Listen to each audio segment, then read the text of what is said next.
Nu'man bin Sabit bin Marzuban atau Abu Hanifah lahir di kota Kufah pada tahun 80 Hijriah, 699 Masehi dan wafat di kota Baghdad pada tahun 150 Hijriah, 767 Masehi.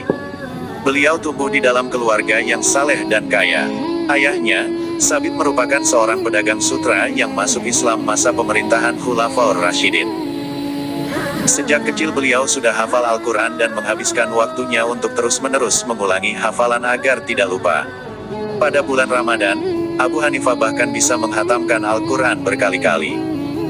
Pada awalnya beliau menganggap bahwa belajar agama bukan tujuan utama karena sebagian besar waktunya dihabiskan untuk berdagang di pasar.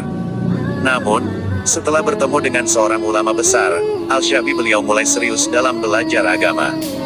Al-Syabi mengatakan kepada Abu Hanifah, kamu harus memperdalam ilmu dan mengikuti halakoh para ulama karena kamu cerdas dan memiliki potensi yang sangat tinggi, tutur Al-Syabi.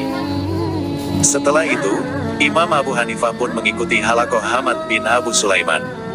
Beliau belajar selama 18 tahun kepada Hamad sampai guru beliau wafat pada 120 Hijriah. Imam Abu Hanifah pernah pergi dari Kufah menuju Makkah untuk menunaikan ibadah haji dan berziarah ke kota Madinah.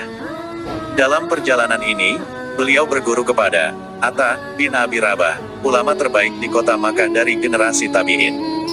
Jumlah total guru Imam Abu Hanifah adalah tak kurang dari 4.000 orang guru.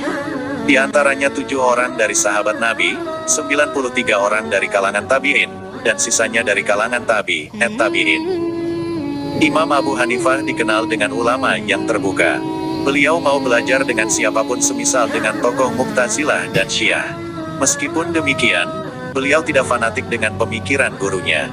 Said bin Abi Arubah mengatakan, saya pernah menghadiri kajian Abu Hanifah dan dia memuji Utsman bin Affan. Saya tidak pernah sebelumnya mendengar orang memuji Utsman di Kufah. Sikap terbuka ini tertanam karena terbiasa hidup dengan kelompok yang berbeda. Abu Hanifah selalu berpesan kepada murid-muridnya agar selalu menjaga adab dan tutur kata ketika berhadapan dengan masyarakat, terutama orang yang berilmu. Pesan ini selalu disampaikan agar masyarakat bisa dekat dan tidak resah dengan pendapat yang disampaikan.